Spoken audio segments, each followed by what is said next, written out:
When you need to build up your team to handle the growing chaos at work, use Indeed Sponsored Jobs. It gives your job post the boost it needs to be seen and helps reach people with the right skills, certifications, and more. Spend less time searching and more time actually interviewing candidates who check all your boxes. Listeners of this show will get a $75 sponsored job credit at Indeed.com/podcast. That's Indeed.com/podcast. Terms and conditions apply. Need a hiring hero? This is a job for Indeed Sponsored Jobs. Trading at Schwab is now powered by Ameritrade, giving you even more specialized support than ever before. Like access to the trade desk, our team of passionate traders ready to tackle anything from the most complex trading questions to a simple strategy gut check. Need assistance? No problem.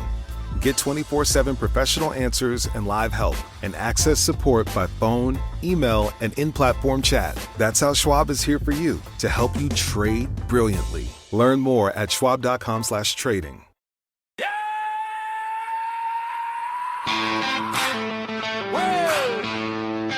Turn it up tonight. This one's for the boys, Lacey and Cagney.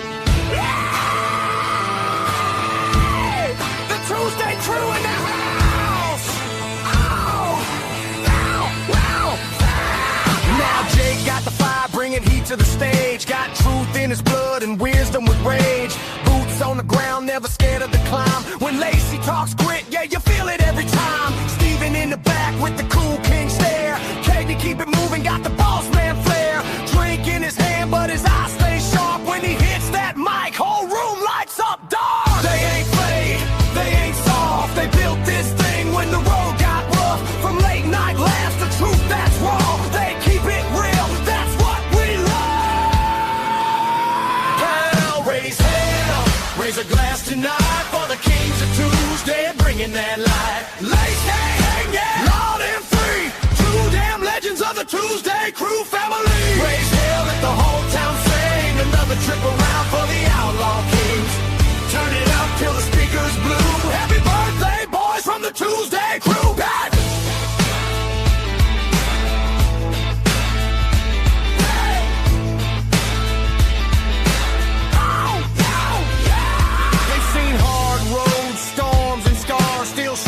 Smiling and raising bars for the vets, for the people, for anyone down. They build folks up when life breaks down.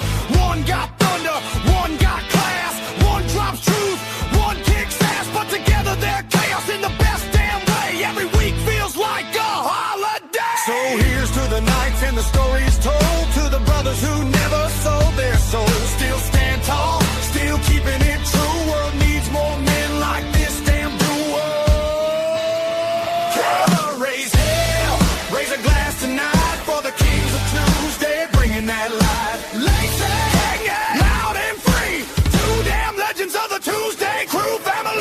Lacey, let the whole town sing. Another trip around for the outlaw kings. Turn it up till the speakers bloom. Happy birthday, boys, from the ToosDay Crüe part.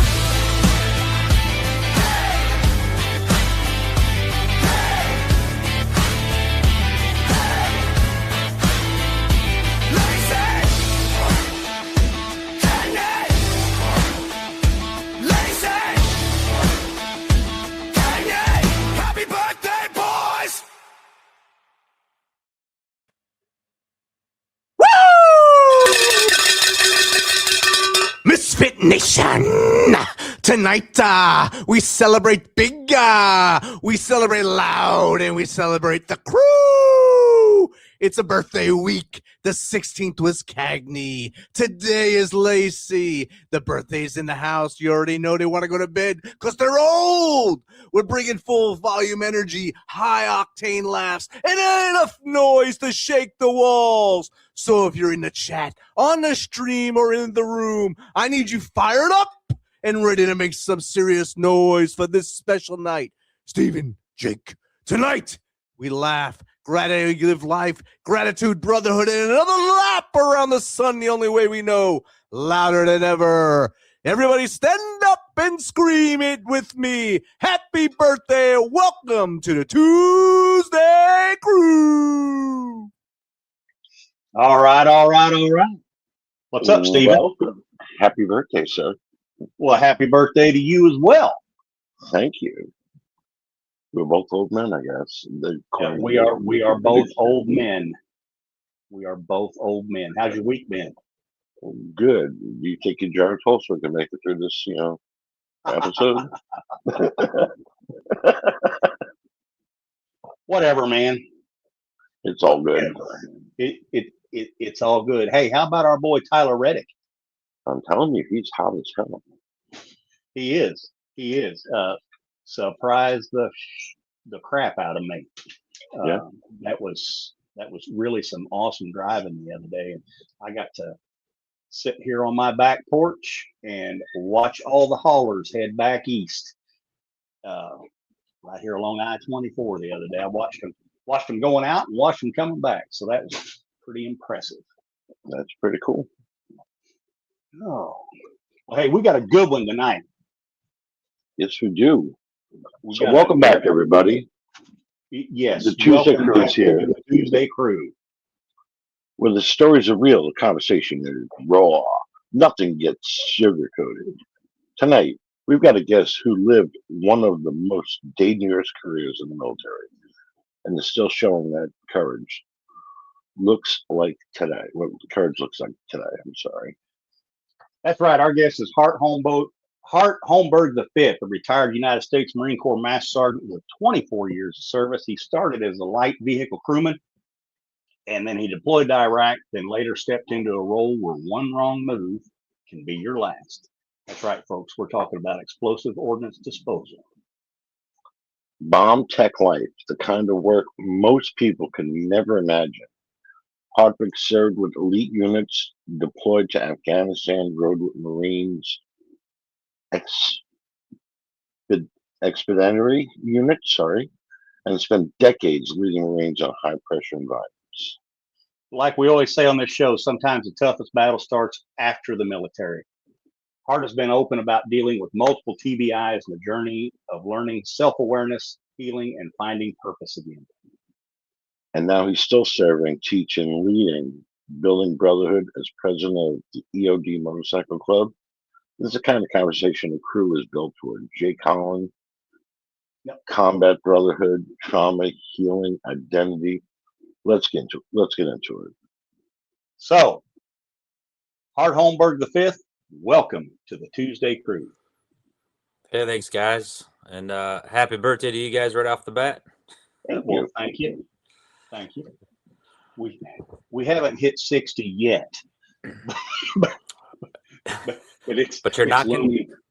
It's looming close in the windshield.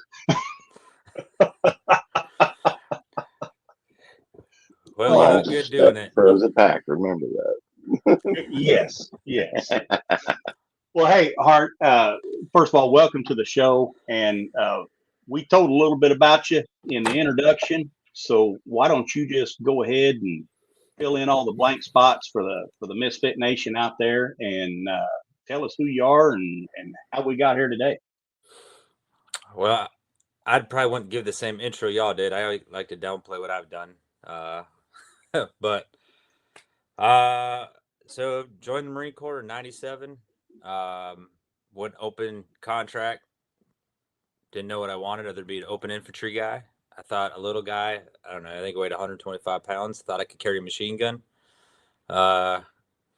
Went through boot camp and then became a light armored infantry. So LAR, little reconnaissance vehicle. Did that for 4 years, and I don't know, the cool thing to do is get out. So we got out, moved around Colorado, Minnesota. Then after a few years, decided I didn't like dealing with people. I wanted to have a simpler life. So I decided, let's go back in the Marine Corps. Did that. Went right back to LAR. The war was kicking off. That was 2005. I got scared. I mean, EOD was on my radar at the time, but the uniforms changed and a lot of stuff changed. So I went back to what I was comfortable with. I got to do two Iraq tours. Spent some time with some EOD folks there, being their personal security. Saw what it meant to them when a robot blew up, and I was like, man, they love their robot. I didn't know much about it other than they loved it. But yeah, I did, and eventually I was like, you know what, I want that's what I want to do. And 2008, I went to school, and it's kind of been go ever since until it wasn't go anymore. But Afghanistan, 2 MUs, got to travel from Florida, Okinawa, Maryland. Had a blast doing it. Love meeting new people. Love teaching EOD stuff. And I think it's kind of where I fell in my calling was teaching. Yeah.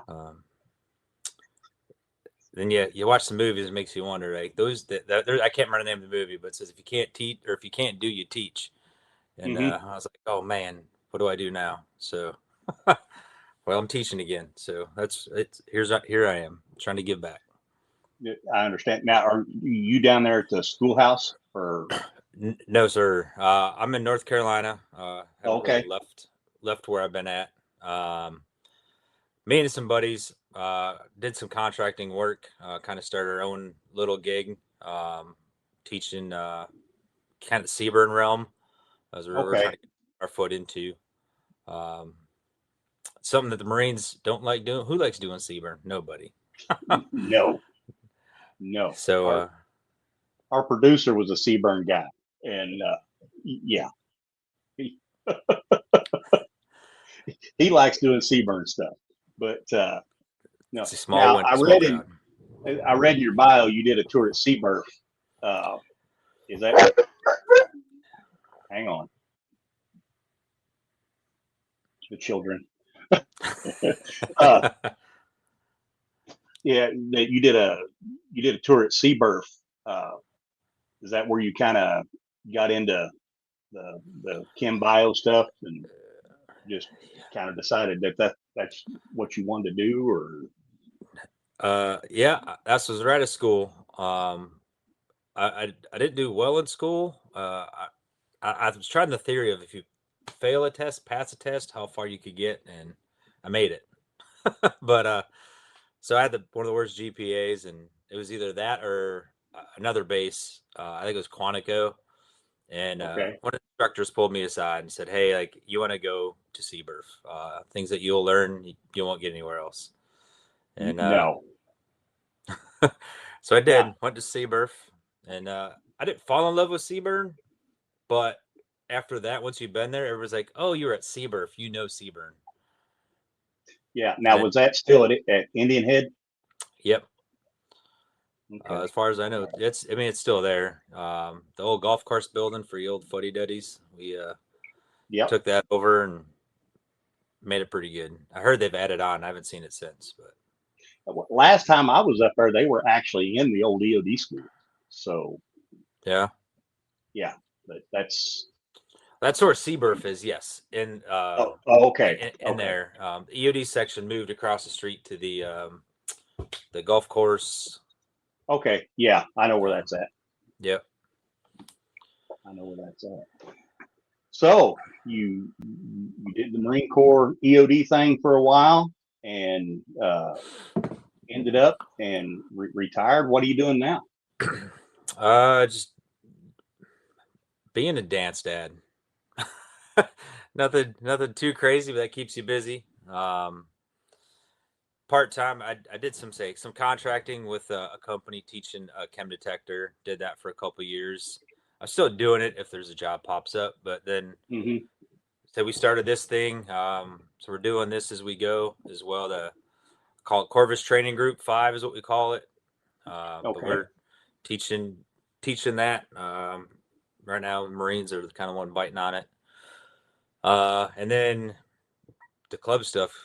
If it's not family, it's club stuff. It keeps me pretty busy trying to put the right message out, figure out how we can help, how we can fit in with the community a little bit better.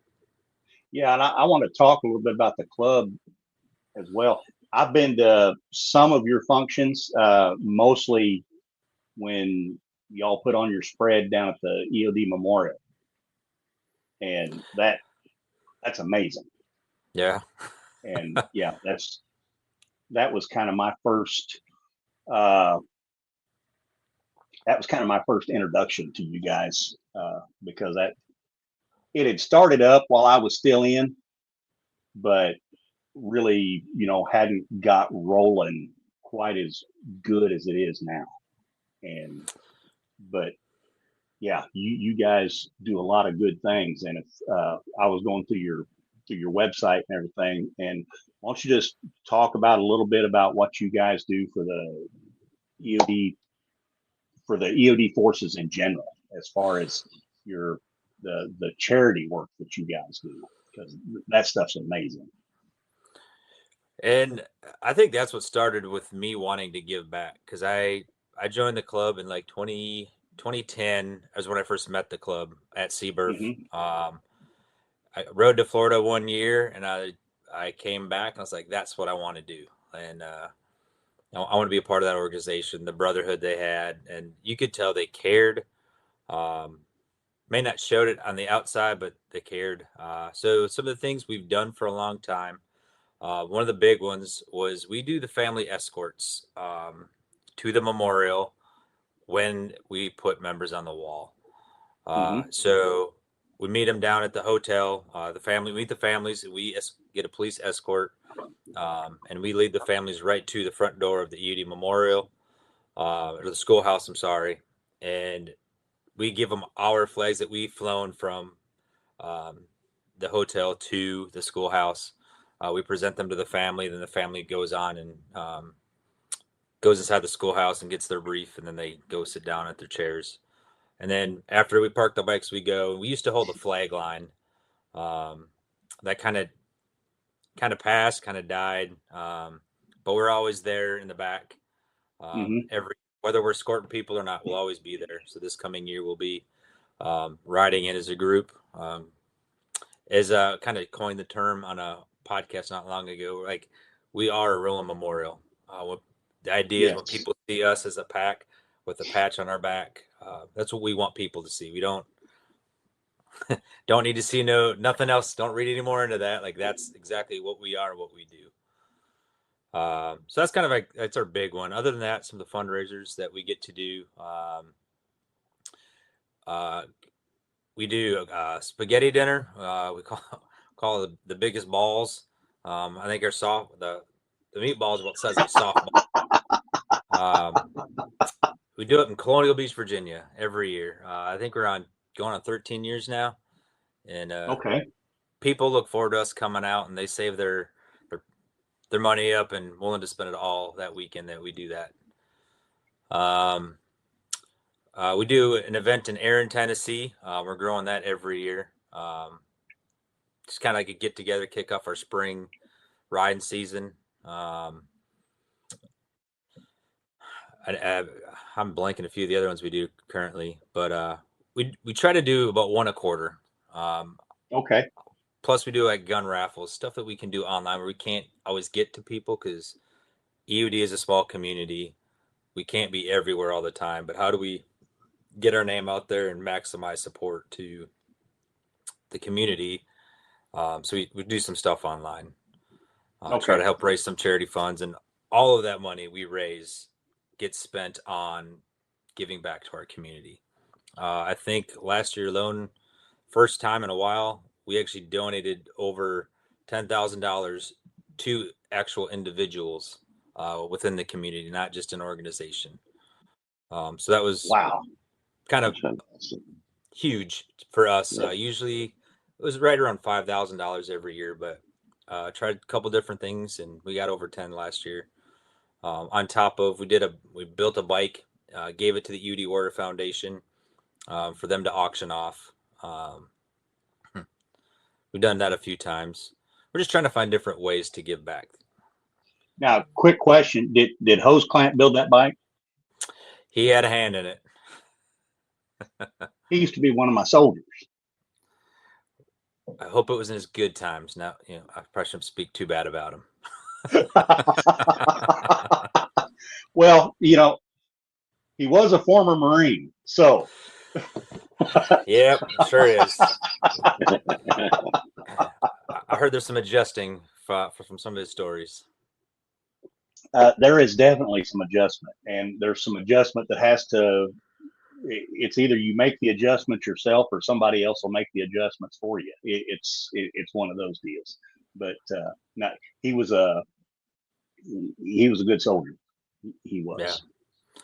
He's a good brother to the club. He's a good leader. He moved out to Sturgis and built hose clamp customs from the ground up out there. I have motorcycle business there. But yeah, he's someone to look up to for sure. Yeah, he's definitely a good dude. Definitely a good dude. So go ahead. I'll say some of the other things that we do a chili cook-off in Florida. That's a big event down there. Blows my mind that people in Florida want to do a chili cook-off, but it's a good time. It's a good place. Gets people together.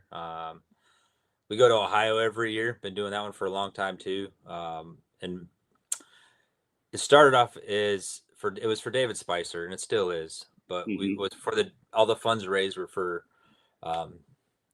Spicer Foundation scholarship that he and his mom had set up under his name for the high school.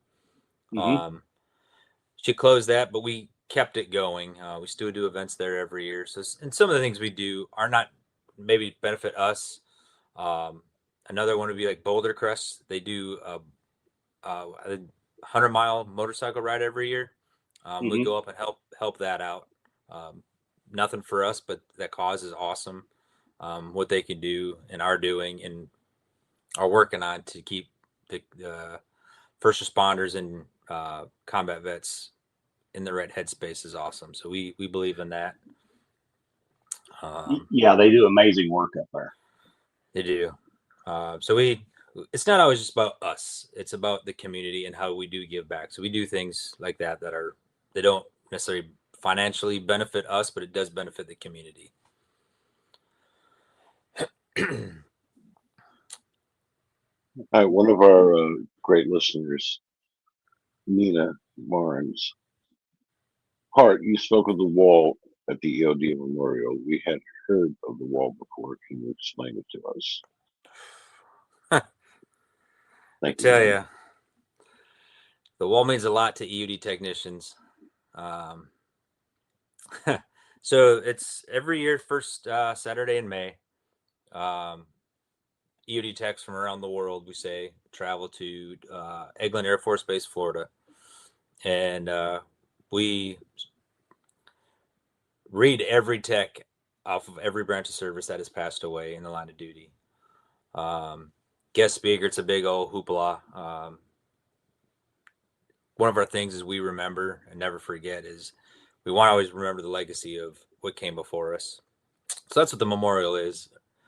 A lot of us have friends, brothers, sisters on the wall, but I got the opportunity to pin my son down there last year. Wow.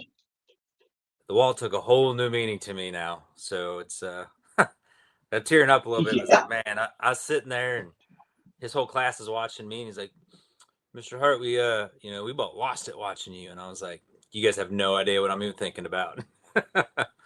But no kidding. Now, I know if you're in uniform, you're not allowed to. Did you tack him good when you put it on him? It was the Air Force, is all I'm going to say. Okay. All right. Love our Air Force brothers and sisters, but wasn't a Marine. Yes. Oh, yes. Yes. I always liked having Marine students because I don't know, they were just so focused, most of them. Well, you want to know the reason? Oh yeah, because they knew if they failed out, we were going back to something we tried to run from. That's exactly right. That's exactly right. And and even some of the guys that I went to school with, I'm still in contact with today, Marine EOD guys, and yeah, they was very, very focused while we was in school. Yeah, and a lot of that's pretty neat. That I know a couple other services have tried it, go back and forth, but we've always wavered as you had to be in. We have requirements. You can't come in right out of boot camp to be an EOD tech. So we typically, by the time someone goes to school, they have some leadership experience. They have some fleet experience for sure. Maturity is a little bit more, and leading Marines. If you can lead Marines, you can lead Air Force, Army guys. Might not like the way we talk to them at that time, but in the end, they learned to love us. Yeah. So I knew the Navy did it for a while. They go back and forth too. So yeah, but yeah, they was and just real short. I like the way they do their officers as well. You know, you have to be an enlisted EOD guy before you can be an officer. That's good. It makes everybody understand where you come from, and then you can even, I mean, in the same way, like the officers pick the officers. Like you have to be endorsed to go that route as well, and so it's a good deal. Not just anybody gets to go. Well, two real good friend of mine while we were down there, they both picked up. They both got informed that they picked up gunny, which was awesome. Then they both got selected to go to be warrant officers. So good for them. Yes. Well, hey, moving on. You had to endure a little bit of hardship when you got out. Well, a little bit. I think it started while I was still in. Yeah, go ahead. Well, our listeners and what we try to focus on is getting the story out of how people overcame that hardship and what they were dealing with, what they did to get out of it, and maybe that message gets across and somebody else will grab the reins and pull themselves out of hardship. And yeah, that's kind of like you to share that story if you don't mind. Gladly. I share it with everybody. Nothing fancy for me. When I came back in the Marine Corps 2005, I think August was my official check-in date. January I was in Iraq. I was out for just over 4 years. I don't know. I was dealing with civilians, so like I don't know. Didn't think twice about it. I was happy to go back. When I came back from Iraq, I didn't really notice any changes. I thought our family life was pretty good. I did notice after, looking back on it after the time, my drinking did pick up a little bit. The more I think about it, it's like, man, we'd cut out of work a little bit. The NCOs would cut out of work early ourselves, and we'd start drinking around lunchtime.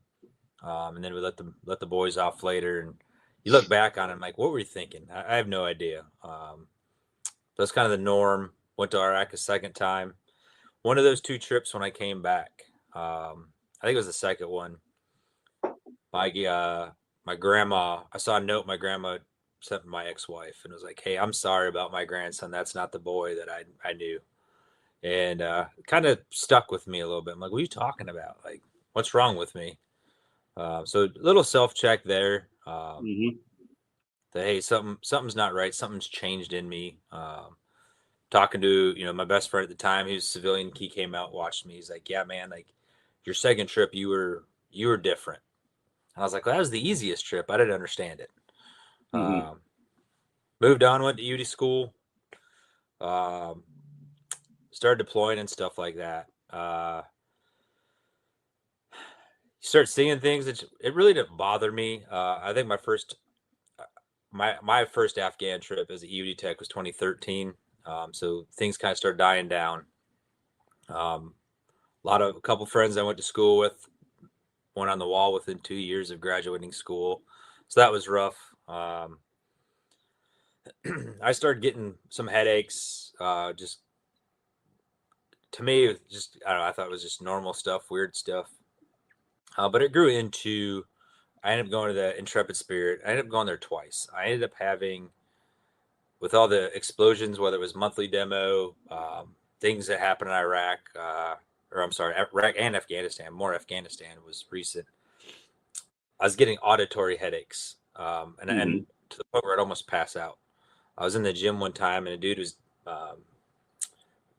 doing clean and lifts, and he had dropped the weight with metal plates, and I started feeling really weak, and I was like, hey, I need to get out of here. Like, this is weird. And I got to my truck and I took a short nap, just involuntarily. And I was like, man, something's not right. So trying to piece all these things together, went through a Intrepid Spirit, and I was like, all right, some of this is pretty neat. Like, how can I help myself? Moving on, a couple more, just life going through.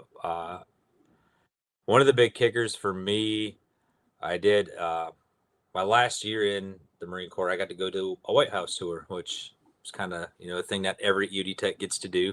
But we had to go sit in the White House for 30 days and have free reign of the White House. Like, you walk through all the areas after tours, inspect trash trucks, UPS stuff, the mail, expect a lot of stuff at any given moment.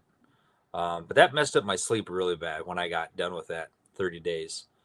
So I had a lot of issues. I started seeking some mental help, trying to figure out like what was going on. I had sleep studies, trying to regulate my sleep, everything. So that was like the last year I was still in. So I spent that whole year trying to figure out what was going on. How something happened to me. How do I get better? And I started kind of putting some pieces together. One thing I did learn, though, I think it was during Iraq, was I took a lesson from the Vietnam era guys of make sure you talk about your problems. If there's something that bothers you, you talk about it, because those guys did. And I knew a lot of the older generation, and I, grumpy old men, worse than you guys were, sorry, not were. But, yeah, I was like, man, I don't want to be like that. How do you not be like that? So talking about your stuff, and I did a lot of that with younger Marines too, younger EOD techs. Like, hey, if there's something that bothers you, talk about it.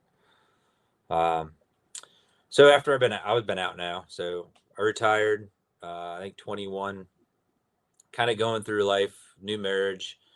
Little things started bothering me.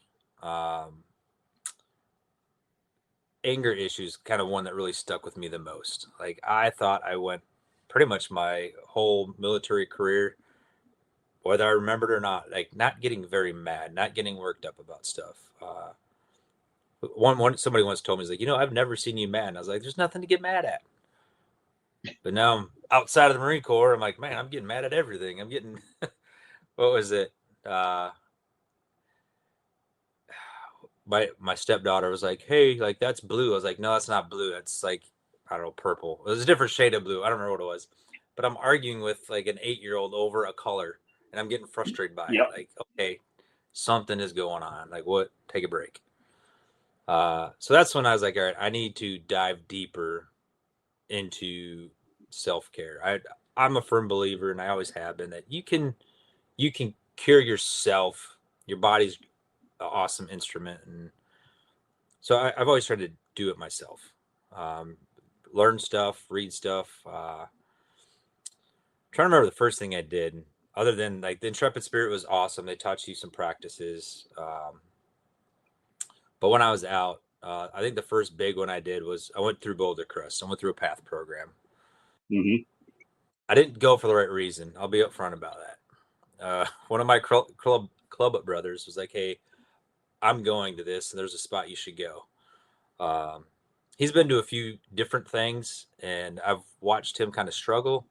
So I was like, I'll go to hold him accountable. I want to make sure he goes. I want to see what he learns so I can help the guy. And the things you don't know that you need to know sometimes kind of bites you in the butt. So PATH was awesome. A lot of different things that you learn there, and some of it is facing your fears, and some fears that you don't even think you had. One, like, well, the biggest one that stuck out for me was I always preach, like, I don't have a fear of dying. I really don't think I do. Me and my daughter have a joke. She's 23, not married yet, and we hope to keep it that way because I'm living just to walk her down the aisle. That's our like little inside joke. And I was like, so the moment I walk you down the aisle, it's just going downhill. Like, so let's put this off a little bit.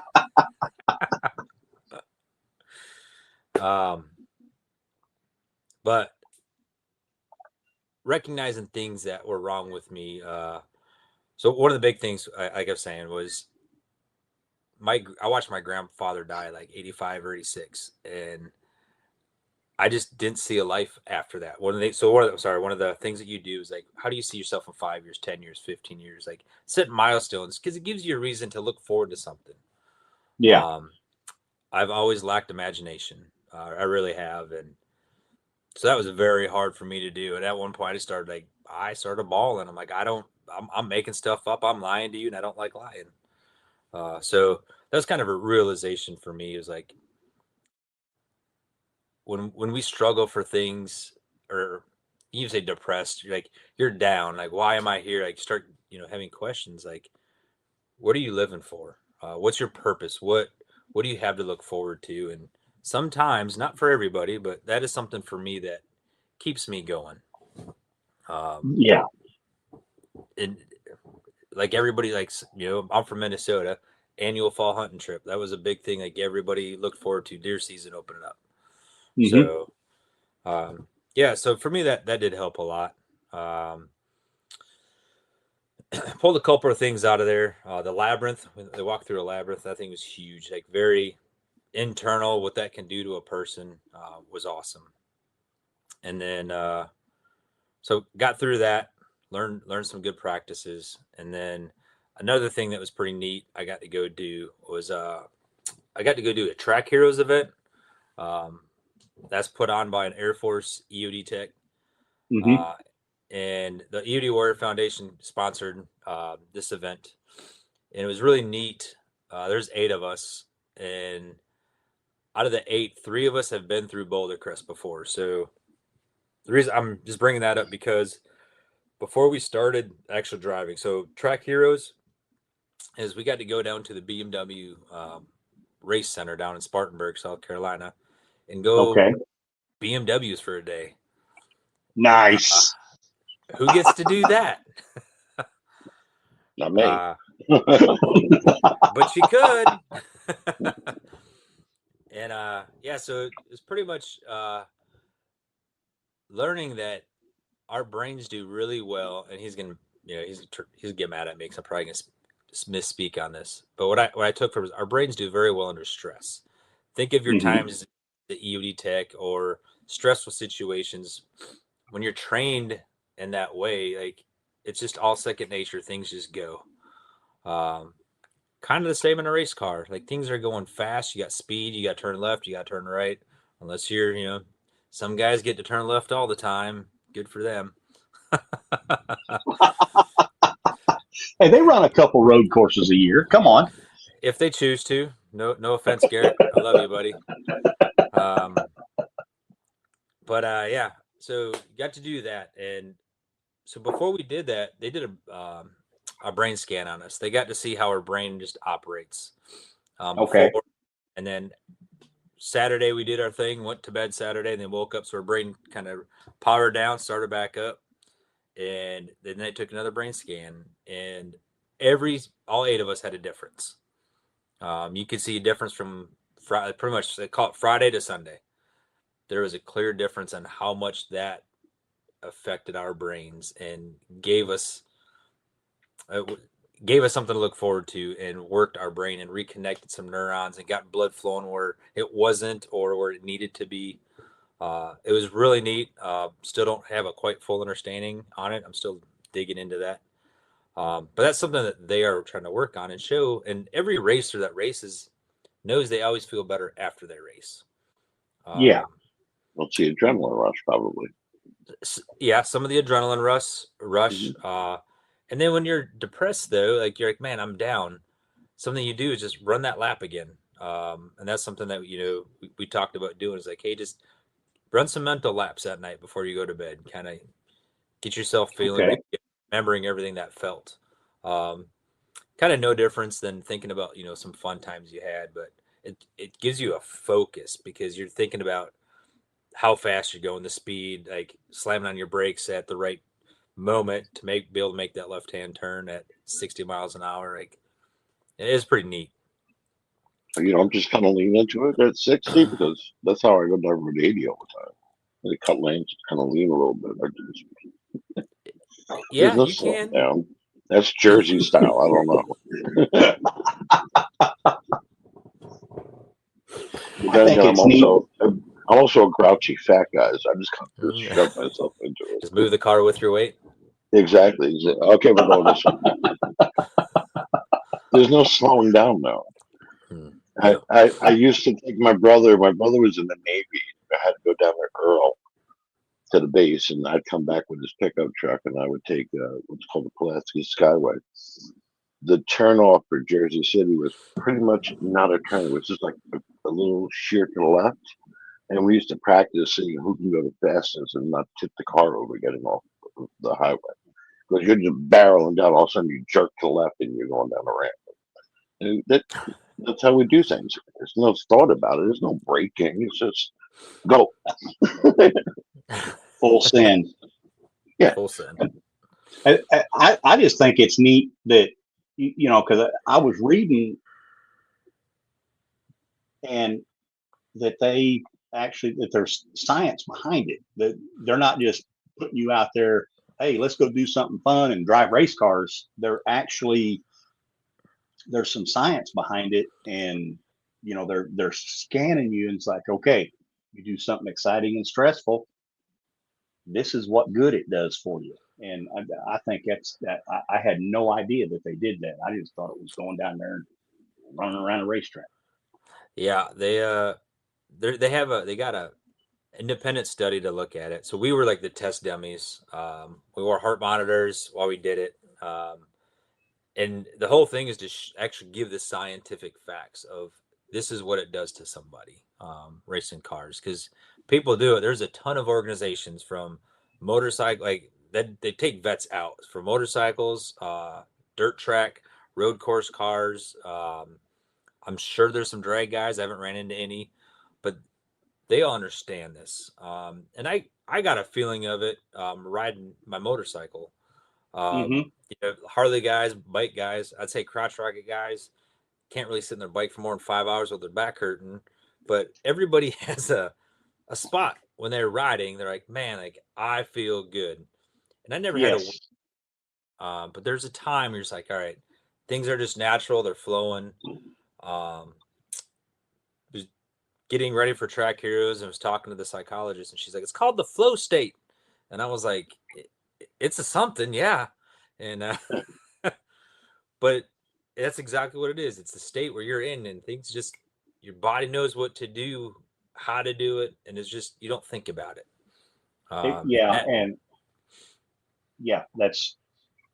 It's amazing when you reach that point. For sure. And that's something that I think we train to, whether you think you did or not, but like running gun drills or running an IED at night. Hey, this happens. All right, this is my first thing I do. Whatever the scenario is, military folks are trained to do that. So getting that after the fact, after you're out, when you're like, man, that's one of the things that have helped. I've never struggled finding a purpose like a lot of people have. I don't think I have, but I know that is one of the biggest things people have struggled with. And so that wasn't as bad, but the flow state was definitely something that I can't get enough of, and I know I need. So, yeah, and I completely understand. I do it a little bit slower than that. I get in my flow state on horseback. So, you know, but hey, whenever I pin her ears back and tell her to go, it's for that, however far we run, it's, it definitely gets me in that state. That's awesome. Shut up. I have a question for you. Yo Ma McCurdy Hart. I'm sorry. Yo Ma McCurdy wants to know, Hart, what drew you from Lab Operations EOD World? Thank you for the question. So the glasses don't even work sometimes. I thought it said what drove you from Elliot. Yeah, what drew me. I was like, man, that's even a funnier pun. Yeah. I don't know if something. Well, so doing the personal security details, for EOD because they never go out alone. Usually back Iraq they had a Humvee and they required 3 to 4 vehicles to go out. And going out and watching them operate, how they operate as a 2-man team. I'm saying a lot today, and it's really driving me nuts now. What they cared about, just watching them operate, and then as well being on a LAV call or being in an LAV and finding IDs in the road. So I think that was the biggest things initially was like, oh, switching to EOD, I only get called out to find something. I'm not the infantry guy going out and trying to get blowed up so they can come out and see what we got.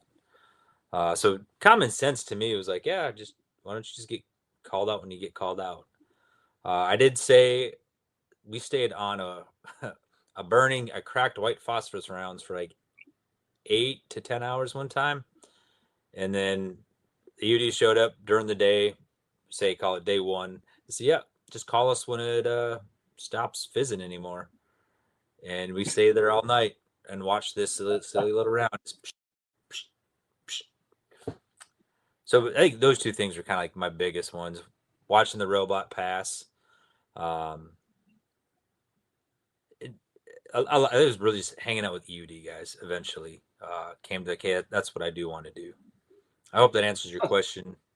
Because we're the coolest thing on the battlefield, right? Depends when you're there. Yeah, exactly. You're the most needed, that's for sure.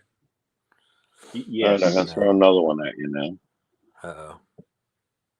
At Balloon Boys Rock wants to know what mindset is required to do bomb disposal work under pressure. That's a good question. Thank you for that, Balloon Boys Rock. Both of you can work on this one. Yeah, I think it's a little different for everybody. I don't know if there's one answer, but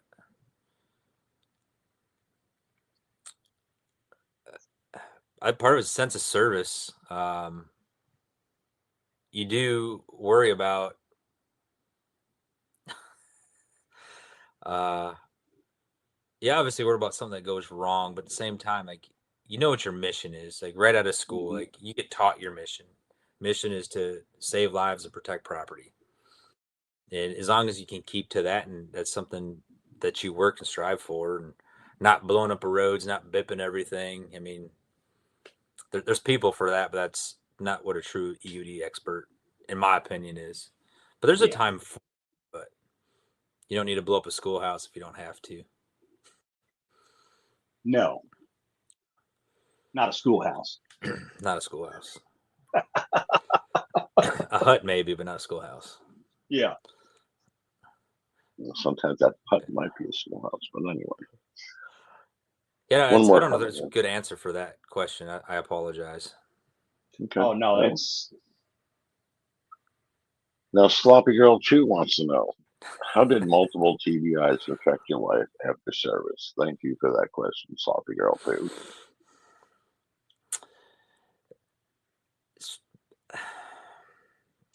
I think my biggest effect from multiple TBIs are headaches.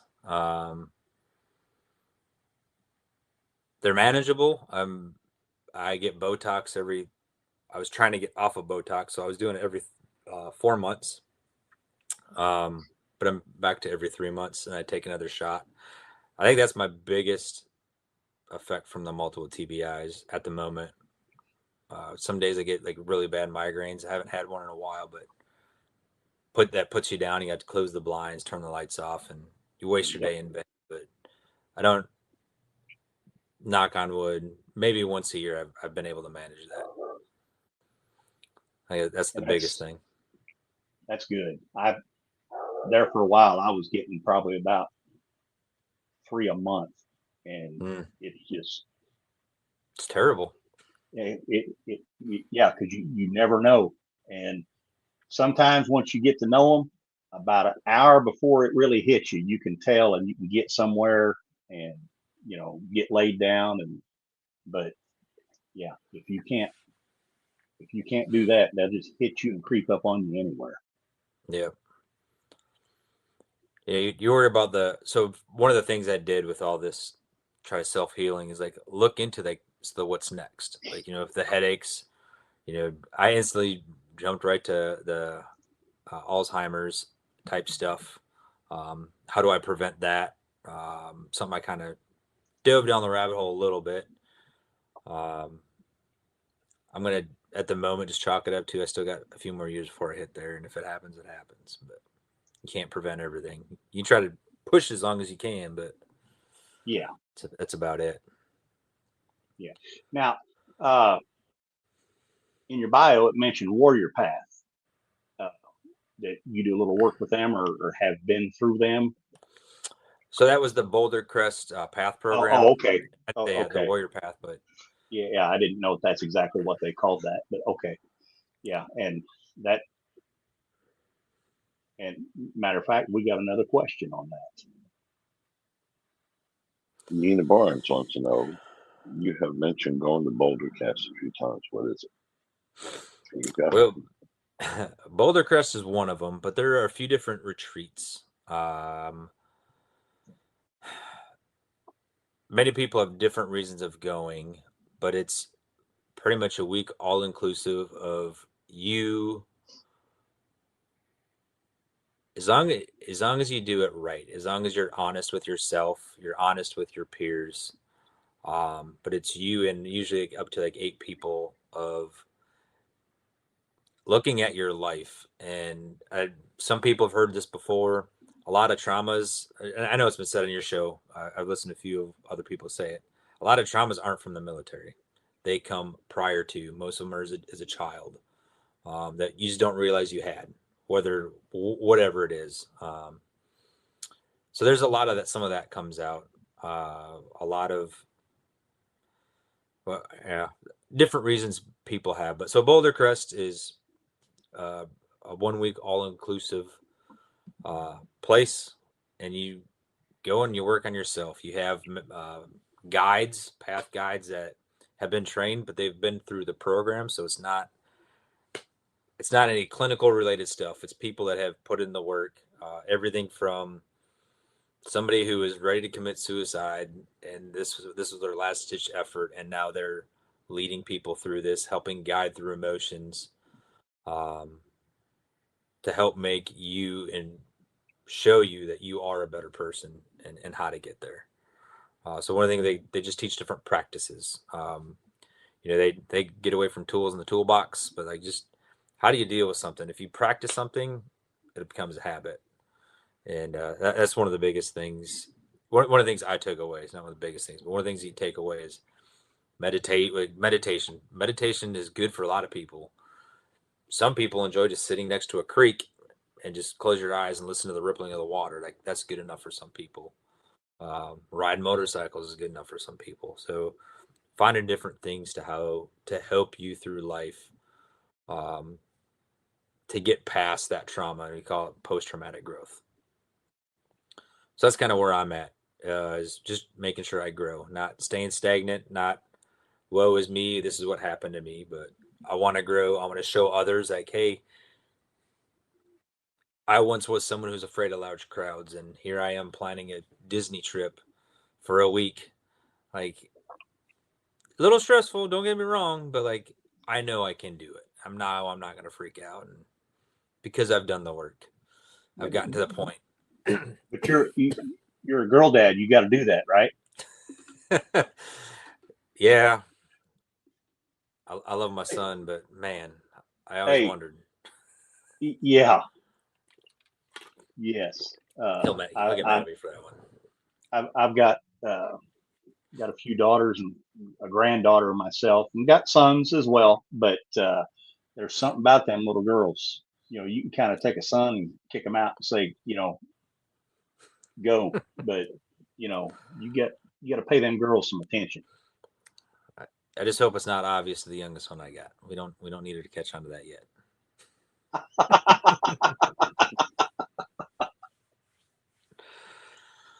And I got another question for you. At Rendezvous wants to know, what has helped you the most on your healing journey? Thank you for that question, Rendezvous. That's a good question. For me, I think a lot of people might expect whatever. I don't care. Like for me, it's being honest with yourself. Like looking deep and being honest. Like, hey, do I have a problem? That's if you can't say you have a problem, if you can't listen to somebody and that can grab you and look in your face, say, hey, you have a problem.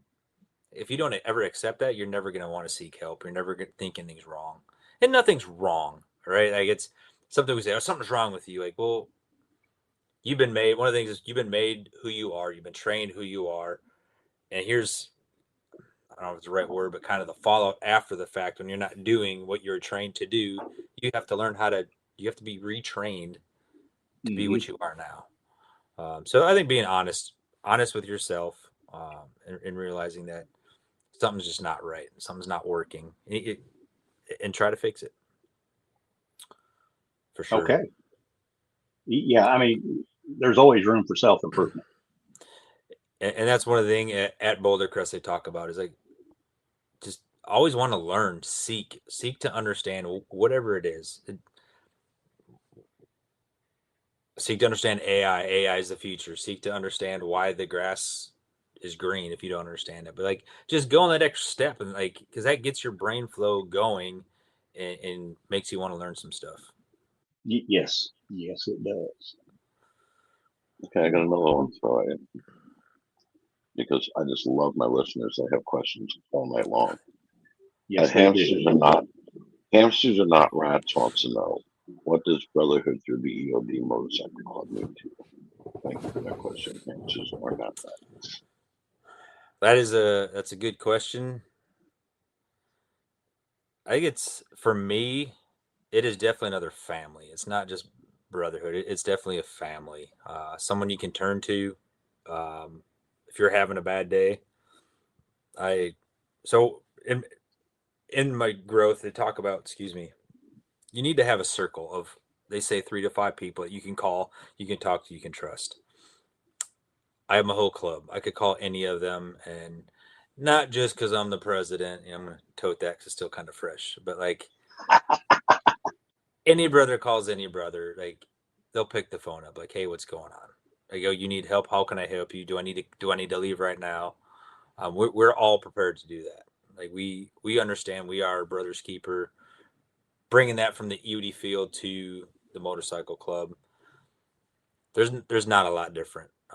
It's just another step, another tighter knit group of individuals that are willing to be there for somebody else. It's not about me, it's about them. I don't ride for myself. I ride for if I'm wearing my patch, put my patch on my back, the EOD family, but I do ride for my brothers that are, front, behind, left, or right of me. That's what brotherhood means to me. And that's kind of what drew me to the field. Is, somebody told me that, that EOD is a brotherhood, and, and I think y'all with the MC have just taken it a step further, and I think that's amazing. Well, that's the idea. And it's to show that too, right? Like you could talk about it, be about it.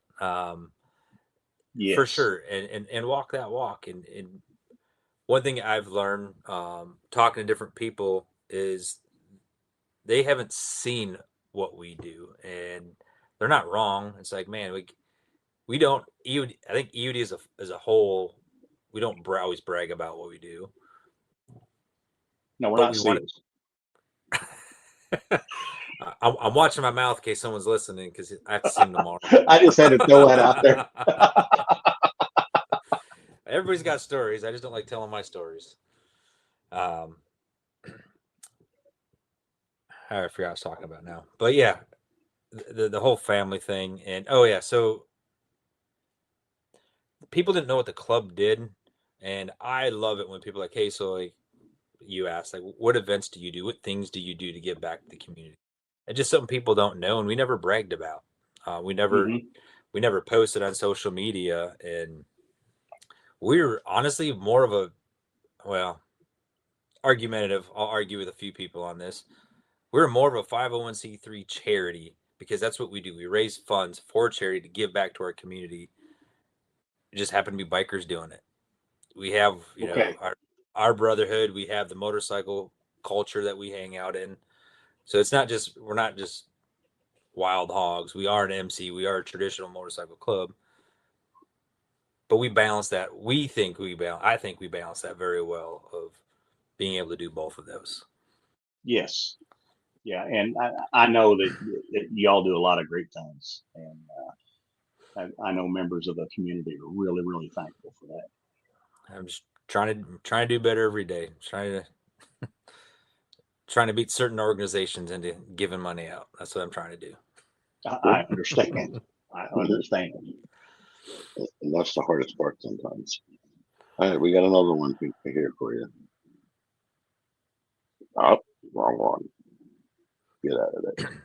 I was like, man, I guess I didn't answer that one. I am the one they called Jeff wants to know. You obviously had a great experience with the Boulder Crest. Would you recommend them to a sister or brother who are spiraling, or do you think they need to level out first?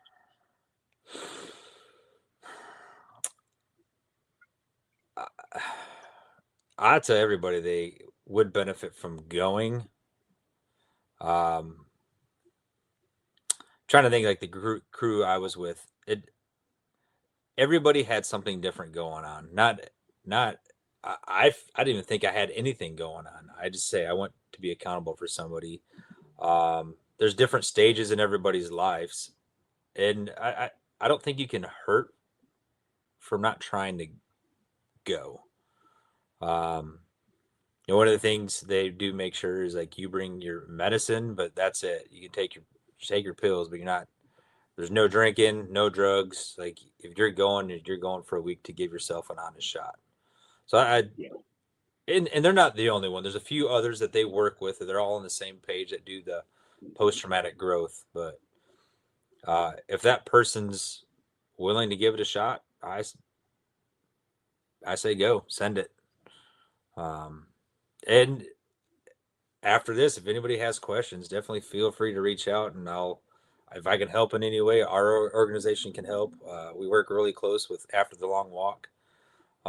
Great organization. There's so many great organizations that can help get people the answers within our community. And it doesn't even have to be our community, first responders, veterans, period. We promote our EOD community, but we're not going to shun anybody away if someone comes asking for help. Yeah. And you mentioned After the Long Walk. I've been trying to get Jeff on here, and I'll hit him up again. Well, I don't think you'll have to after this podcast comes on. Oh, well, he'll have to come on here and do his thing. But I'll reach out to him again, because that is a truly great organization. Especially after this week, losing OD. Yes. A challenge to all y'all, if you haven't picked up on, is do your 22 a day. I haven't done mine yet, but me and my 11-year-old daughter, every day since then, we've been doing it. Awesome. That is awesome. Yeah. Good dude. He was truly an inspiration. Yep. Something that we aspire to be. I got more coming in. And we're up. Jerry Kicks Ass wants to know, what advice would you give to veterans struggling silently after service?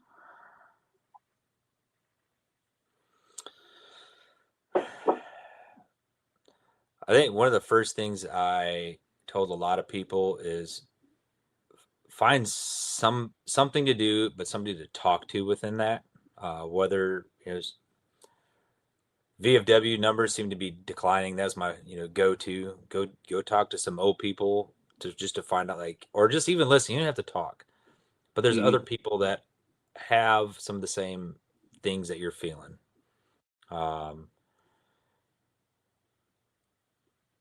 Be honest with yourself, whether you can see it or not. Try to help figure out why you're struggling, and something so simple that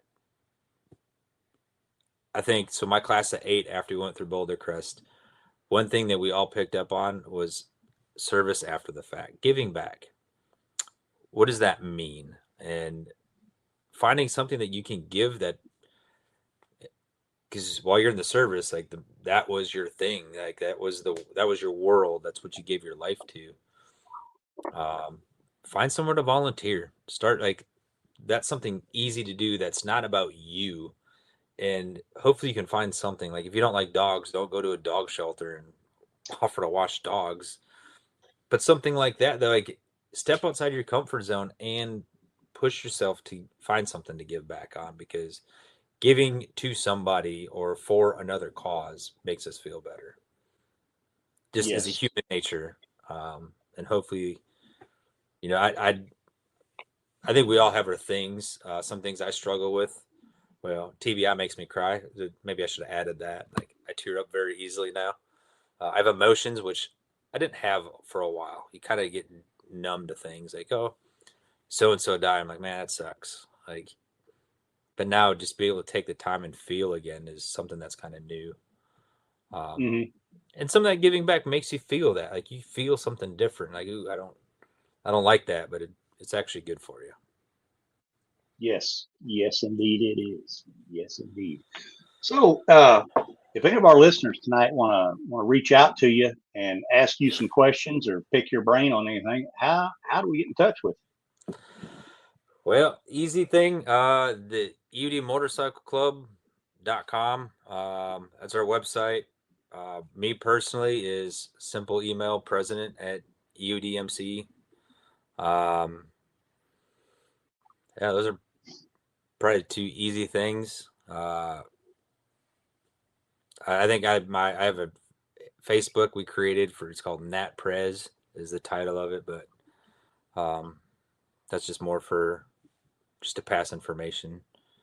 Okay. But yeah, email is the easiest way to do it, or just reach out to the EODMC there. All right. Pretty easy day. There's the website right there, folks. Explains a little bit about us, our founder there, but yeah. And then you got the links to our socials there, so just send a message through that. Even there's a few of us that have access to that. We'll answer pretty quick. Okay. All right. Now for the tough question. And we ask this of all of our guests. What are 3 non-negotiables that you have to do every day or your day's not complete? Well, one changed, but I think the first one is I try to do it first thing in the morning, but daily gratitude. If you can find something, especially first thing in the morning, to be grateful for, whether it's something that happened yesterday but carried over today, like, it starts you off on the right foot, makes you not mad at the world, because we all love those people that are just mad at the world at 8 o'clock in the morning. So that's one of my big ones. We used to write them down, me and my daughter. Our patio sliding door, we used to write them all down every day.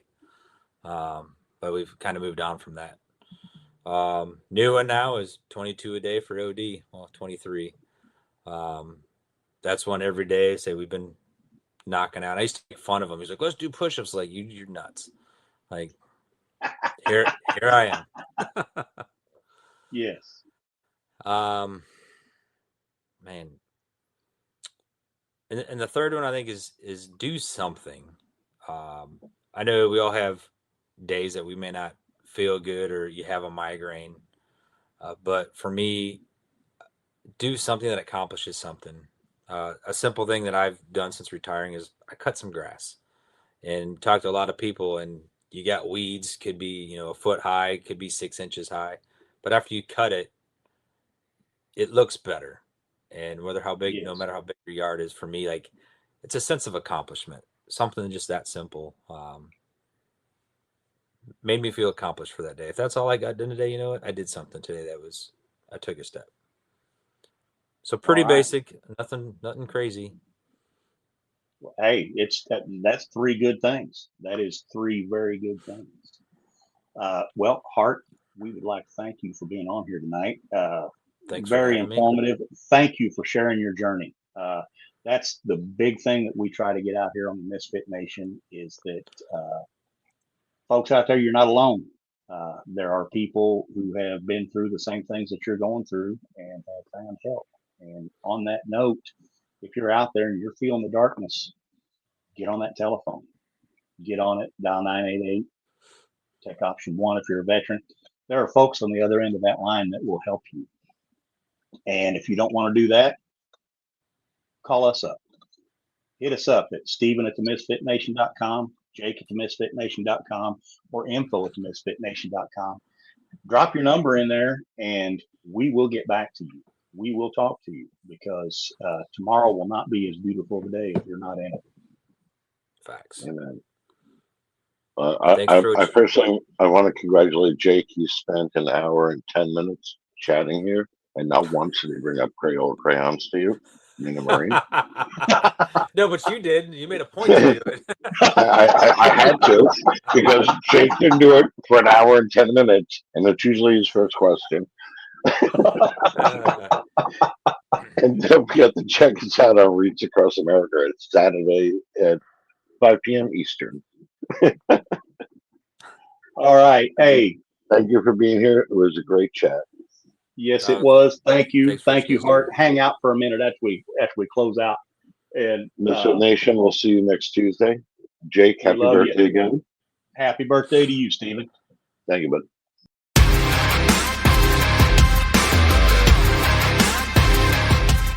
Thanks for checking us out and being a part of the Misfit Nation show. Don't forget to visit our website at themisfitnation.com.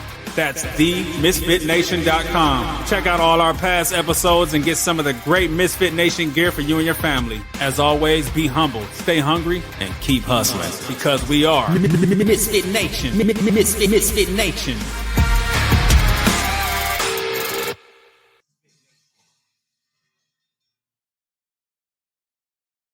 Ryan Reynolds here from Mint Mobile. I don't know if you knew this, but anyone can get the same premium wireless for $15 a month plan that I've been enjoying. It's not just for celebrities. So do like I did and have one of your assistants switch you to Mint Mobile today. I'm told it's super easy to do at mintmobile.com/switch.